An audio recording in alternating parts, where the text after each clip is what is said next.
ஏய் ஏமாத்துற அடிச்சிடும் இந்த குர்ரா கொடுடா இந்த ஒண்ணுதான் செய்யுங்க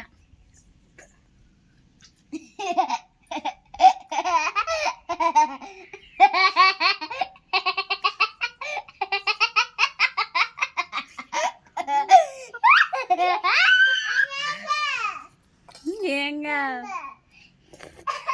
வேணுமா சேமியாசு வேணுமா சேமியாசு நல்லா இருக்கு சாப்பிடுறியா கீழே போட்டு வா சரி சரி ஐஸ் கட்டியை தின்னுட்டேனே சரி சாப்பிடு சாமி சாப்பிடு சாமி சாப்பிடு தனி காலை எடுத்து விட்றா காலை எடுத்து விட்றா காலை எடுத்து விட்றா காலை எடுத்து விட்றா இங்கிட்டு ஏய் இங்கிட்டு எடுத்து விட்றா இந்த சாப்பிடு